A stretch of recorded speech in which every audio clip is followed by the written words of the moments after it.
Nairobi. You are tuned into Q Radio. I am your host Harriet Mwangi, and today we have an urgent and eye-opening investigative report that demands your attention. Now, over the past few days, our team has been digging deep into the tragic incident that shook the Embakasi area. A gas explosion that ripped through the night, leaving behind devastation, loss, and unanswered questions. We'll take you to the heart of the scene where flames roared, lives were forever changed, and heroes emerged. Our mission is to uncover the truth, hold accountable those that are responsible, and shed the light on the human stories behind the headlines. In just a few moments, we'll hear from survivors, eyewitnesses, and experts who've been working tirelessly to piece together what exactly happened. More importantly, were the victims really compensated? So stay with us, grab your coffee, and turn up the volume. Let us embark on this investigative journey together, because as a community, we deserve answers, justice, and a safer future. This is Q Radio, and you're listening to The Truth. Stay tuned.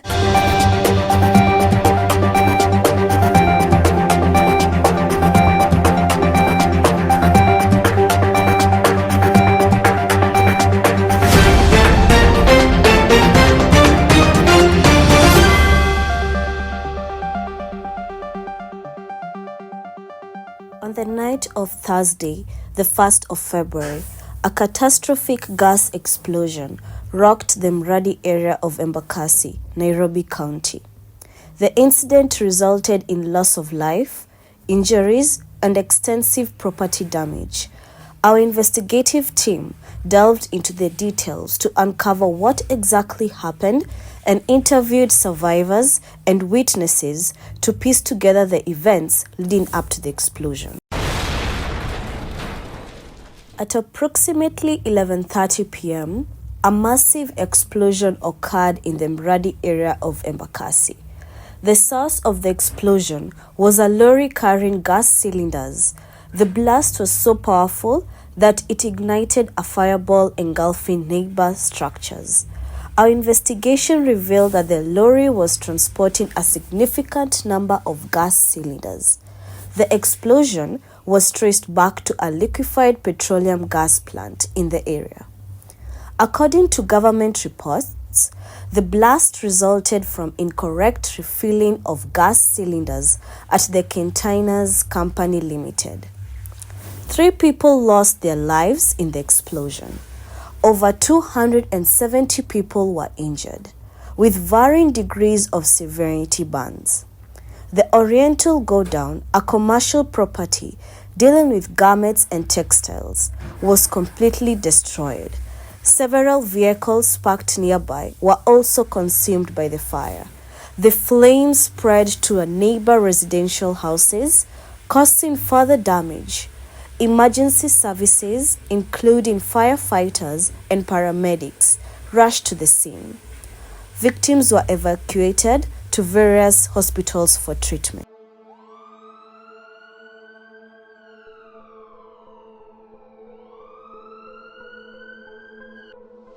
A gas plant, by its very nature, is required to adhere to strict operational protocols to ensure the safety of both workers and the surrounding community. These facilities are mandated to implement comprehensive safety measures, including regular maintenance checks, adherence to safety regulations, and employee training on handling hazardous materials. However, in the wake of the explosion in Embakasi, questions arose about the adequacy of these protocols and whether they were diligently followed.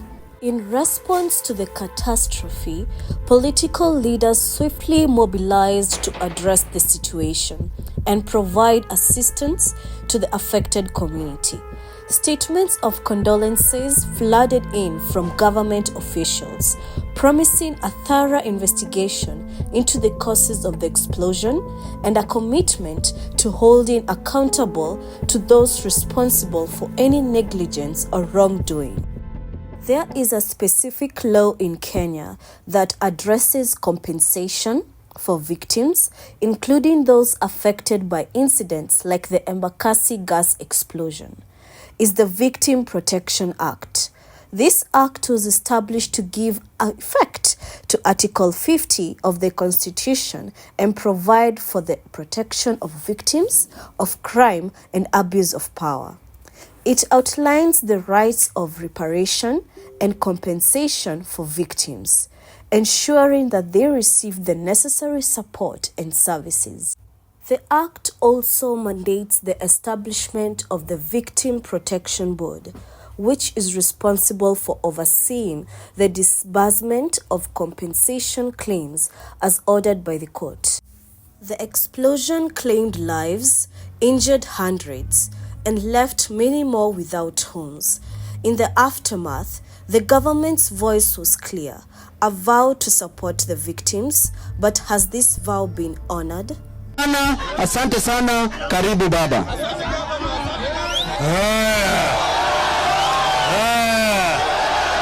Vijana hoi! Vijana hoi! Asanteni. Tumekuja kwa msiba. Manake nyinyi mmeathirika. Ndio sababu mimi nilisema nitafika nione na macho yangu. Na kwanza nataka kusema poleni sana. Poleni sana kwa yale ambayo yalifanyika hapa. Tunasema tunataka kila jamii hapa ipewe ridhaa ya shilingi milioni 500, shilingi laki tano, 500,000 kila jamii. Hiyo nitawezesha hawa watu kwenda kuanza maisha mapya. 500,000 for each and every family. Na hiyo sio kitu kubwa sana. Hiyo itasaidia. Mimi naambia Bwana Ruto, wewe mwenyewe ni rais, angalia hii maneno, hakikisha kwamba kila jamii hapa imepata shilingi 500,000. Alafu hawa jamaa, kwa sababu manyumba zao zimechomeka, zile affordable houses ambazo ziko tayari wapelekwe pale.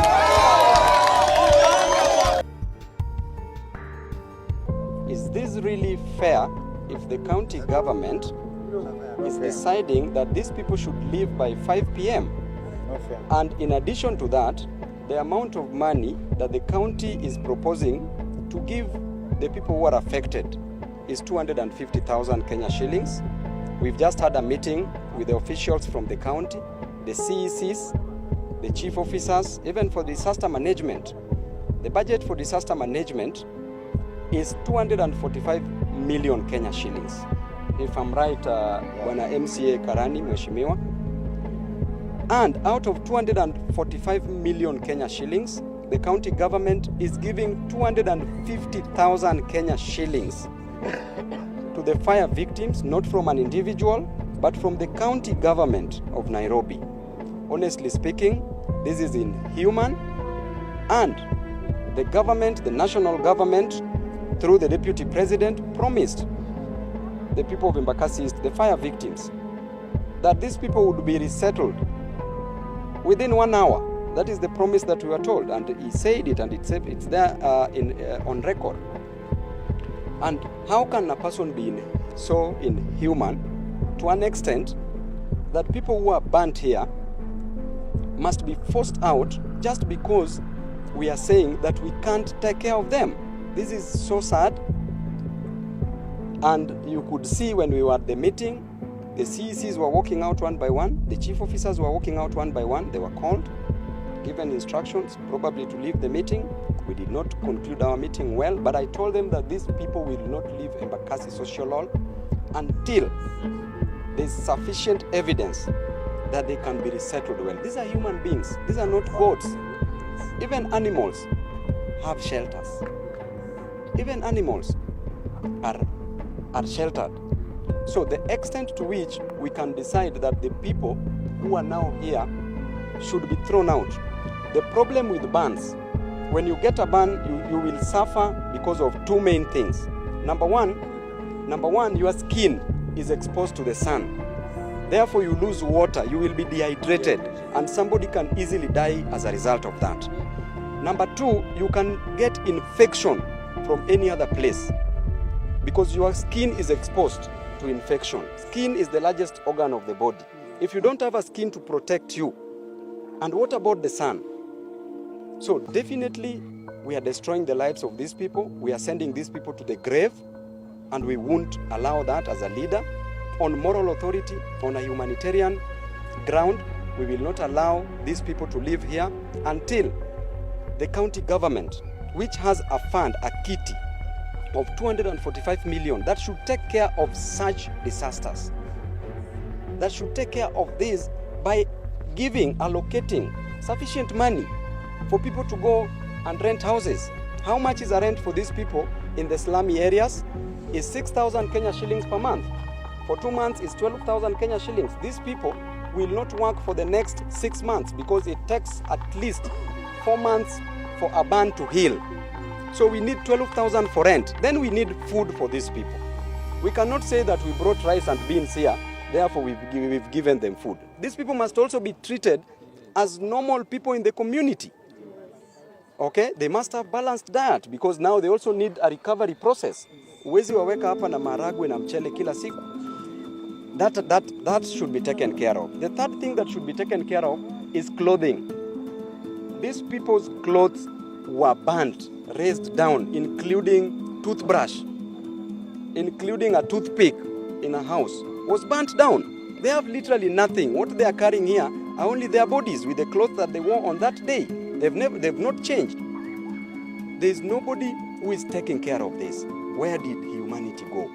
Why shouldn't we just resettle these people well? Why can't the president come out and say that the affordable housing that he was giving to Kenyan citizens, these are the first victims who should be given houses. These are the first victims who should be given houses. There are houses here at Ngara which are complete. Mbona wasipelekwe huko? We only need around 300 units for these people to be resettled. Mbona wasiwekwe huko on humanitarian grounds? Because manyumba zimeisha huko ya unaffordable houses. So, this is in short, before I give Mheshimiwa time to speak, what we've decided. That number one, the people of Embakasi East and the victims who are here, these people should not be allowed to leave this place because they are going to die. Tomorrow you will be called that your neighbor died because of negligence. We owe them a duty of care.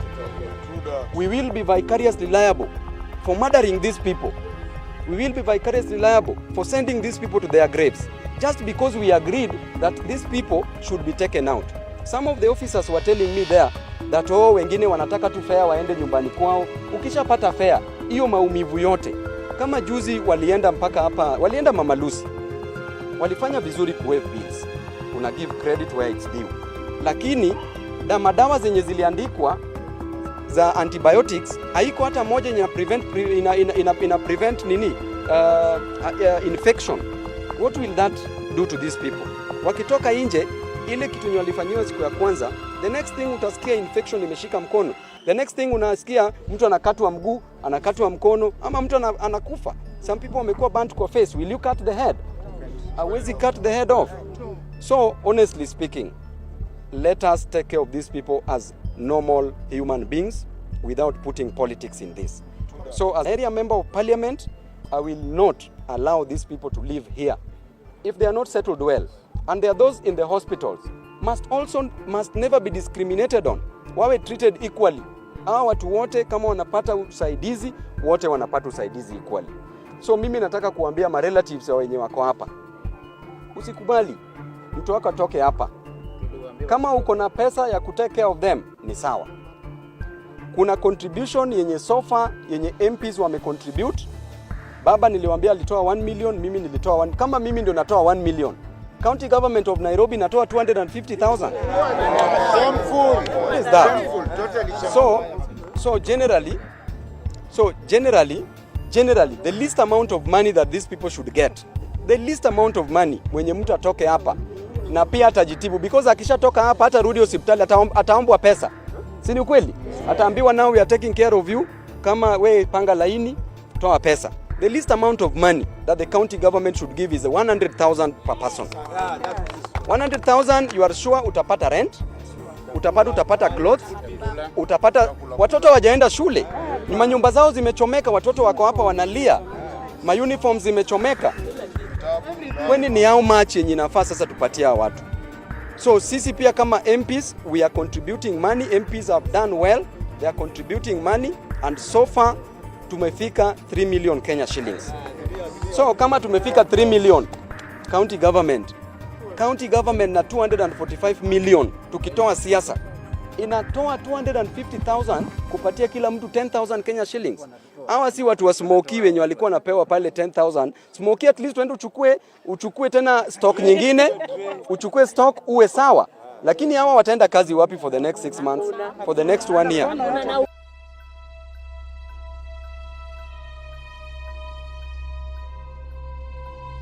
The voices of the victims tell a story of waiting, of hope fading. Despite assurances, compensation remains a distant dream for many. We spoke to survivors, their words a poignant reminder of promises not kept. Haki yetu ni kutoka hiki kijana ya kusikia vibaya. Mama na mimi vile nilimuona mimi kwanza ukiona hii miguu yangu hata nyinyi mtaweza kulia vile nakaa. Mimi sina mtu wa kunisaidia. Naitwa Wafula Baraka, mkazi wa mradi hapa Embakasi. Mkasa ilivyotokea, sisi tulikuwa tunakula, alafu tukasikia mlipuko huko nje. Kijana wangu akatoka anaenda huko. Sisi tukasikia ni moto imetokea. Mimi nikamlilia usiende huko. Huko ni kwa firefighters pekee juu unajua hiyo ni kampuni ya gas na hizo ni dangerous. Lakini yeye akaamua kuenda. Na hivyo ndiye alienda kusaidia wenzake na akakufa. Alikufa akisaidia watu. Alikufia hii nchi. Tafadhali munisaidie juu kijana wangu ameshaenda na nyinyi ndio mnaweza nisaidia. Mimi pia siwezi kufa niache mama mjane hapa. Trauma has hit Mama Baraka as she can barely have any sleep. Maisha yamekuwa magumu sana kwa sababu ya mawazo ambayo mimi huwa nayo. Poteza mtoto kwa njia ambayo nilimpoteza huyo kijana wangu ambaye ndiye alikuwa kifungua mimba. Ni jambo mbaya sana ambalo hata wa leo siwezi lala nikose kukumbuka, na nikumbukapo huwa silali. Ninakosa usingizi kikumbuka yale ambayo yalitendeka huko. Although some of the residents are picking up the pieces and rebuilding their lives, a special set of people here still live with visible scars of the tragedy. We also caught up with Betty Indai at her house, just a few meters from where the incident happened, and her face is a study in pain. Her right hand and leg sustained second-degree burns in their tragedy, which nearly claimed her life. She ended up being admitted in hospital for over a month as doctors raced around the clock to save her life. The memory of that fateful day still vivid in her memory. Sasa nimekaa KU mwezi mzima, Februari yote. Bill sasa babu alikuwa amesema atasimamia bill. Sasa siku ya kufanywa discharge, bila tu huyu ndi mzee wangu, bila tu alikuja, sisi tukapewa tu hiyo discharge sama tukatoka. Betty, who used to run a small grocery shop before the tragedy, lost all her stock in the fire, and the burns she sustained have immobilized her, forcing her husband to leave employment and to take care of her, a decision that is hurting the family economically. A once industrious lady who worked hard to make a living, her days now revolve around clinic visits and hours of endless pain as the medication she gets from the clinic does very little to numb her pain. Kitambo mimi nilikuwa ninaamuka naenda soko, nakuja nafanya kazi zangu hapo kwa nyumba, narudi naenda nauza mpaka masaa fulani. Juu sasa hata hakuna kitu naweza fanya. Hakuna kitu naweza fanya, hata kuoga siwezi. Ni bado ni juu haiwezi fanya kitu. Nikirudi jioni ndio niwapange. Nikitoka asubuhi nipange mdogo. At the Embakasi Health Center, we meet dozens of other victims of the fire tragedy who come here daily for wound dressing. Due to the sheer number of them and the limited human resource at the health center, they wait in line for hours each day, meaning they cannot engage in any meaningful economic activity. The nature and degree of their burns require cleaning and dressing, on a daily basis. Some of the victims are in desperate need of financial help and question why the government has not fulfilled its promise to give them monthly stipends until they're back on their feet. Pesa hapana, mimi sijaipona pesa. Labda tu ile babu alitupea huko akatuambia kuja kununua kama ni chakula. By the way, MP amengangana. Ametungangania sana. So upande wa government ndio hujapata usaidizi wote. Spokesperson, that is Isaac Mwaura, did promise us that he was going to give rent to these victims for 3-4 months. But up to date, the government hasn't done anything. We've filed a suit in court, a plaint that is going to seek for compensation for damages that were caused to my residents. Nilikuwa na mke mmoja mwenye amebaki na nilikuwa na mtoto mmoja mwenye alikuwa anatusaidia. Amekuwa kitulipia nyumba, analipa rent, anatupea pesa ya kukula, lakini alituacha kutokana na hii mkasa ya moto yenye ilifanyika kwa hii kampuni. Na walisema wanaenda kutulipa. Serikali walikuja hapo wenye wako na koti wakasema kama mlikuwa hapa kwa media, lakini hatujalipwa hadi saa hii. Sasa mimi nashangaa nitaenda wapi, nitasaidika aje jamani? Kama nyinyi mnaona hapa mimi ni mzee, siwezi fanya kitu. Mguu enyewe siwezi tembea vizuri. Mnataka nisaidike aje jamani? Tafadhali wenye wanafaa watusaidie, ama tutaitana tugome hadi mtusaidie. Msitufanyie hivi, na sisi pia tunalipa hizo taxes jamani. Kwa majina ni James Mwangi, mkazi katika eneo la Mradi. Hiyo time explosion nilikuwa nimelala mimi na my little daughter. Kiasi kasikia explosion, kitu kama mlipuko hivi litingiza hata plot mzima. Nikaamka hivyo nje kama nimeshtuka, kuangalia nje nikaona moto na moshi imekuwa mingi sana. Nikaona my neighbors wengine wana scatter around, wanakimbia. Nikakumbuka my daughter, nikaingia nikamchukua nikamrescue, tukatoka nje. Then in the process of kukimbia, kitu kingine kama explosion hivi ili hit, ikabidi hata tumelala chini wenye tulikuwa hapo around ndio tusigonge na vitu zilikuwa zimerushwa by that explosion. Kwa bahati nzuri hatukuhitiwa by any of those. Nilimanage kucover mtoto wangu asinhelio moshi mingi, but ilibidi tutoroke kwa sababu at that moment moshi ilikuwa imeanza hata kuwa mingi. Sikuwa naweza pumua vizuri, nikakimbia kwa uwezo wangu, nikaweka mtoto wangu nje ya plot. Nikaambia hoka fulani kwa jina Maina, nilikuwa tunajuana na yeye, anishikie mtoto wangu niingie niokoe vitu zangu, kwa sababu ni vitu nimengangania kupata kwa hiyo miaka yote. Najua ni hii economy, sisi mahoka inabidi tujikaze na vitu tuko nazo. Kuingia hivyo hatimaye nikachukua hata certificates zangu na vyeti. But hiyo saa moto ilikuwa mingi, tukajaribu kuzima tukiwa na some of my neighbors tulikuwa hapo. Kwa bahati mbaya mmoja hata alichomeka uso. In the process of kuzima hiyo moto nilichomeka mkono na ilibidi nitoroke kwa sababu singewezana na hiyo. Kwa bahati mzuri my daughter alikuwa nje, alikuwa safe. Many other neighbors walikuwa safe, but sisi wenye tulikuwa huko ndani wengi wetu tuliumia.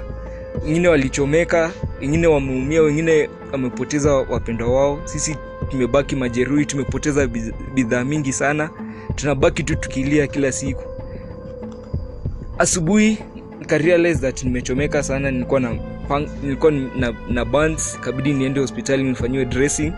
Kafanywa dressing, at least sasa naona siko hali mbaya, but at the moment hali si hali, kwa sababu my daughter izienda shule, uniform yote ilichomeka, vitabu zilichomeka. Mimi sizienda kazi yangu nilikuwa nafanya ya kunyoa huku nje na kuuza viatu usiku, siwezi, mkono ilichomeka, siwezi shika machine. Wengine pia wamekufa, wengine wamepoteza familia zao. Tulijaribu kufuatilia story ya compensation yenye government ilituambia kuhusu hiyo explosion ya Mradi. Government ikasema na all management wakasema only those with major injuries watakuwa compensated. Sisi wengine tukaachwa nyuma. Hata wao bado wanazungusha those with major injuries, wanabaki tu kulia. best option for me now naona tu ni kwenda ushago, kwa sababu huku sina nyota huku. The best option ni kwenda ushago na nianze kulima tu na ningoje tu kula mazao yangu, kwa sababu hapa hakuna kile tunaweza fanya. Our investigation reveals a deeper issue. The tanker driver, in a grave breach of safety, diverted to an unlicensed plant, leading to the catastrophe. This act of negligence has sparked outrage and demands for accountability. As we stand amidst the ruins, the question looms large. When will justice arrive? When will the victims see the compensation they were promised? It is a question that hangs heavy in the air, a silent plea for action.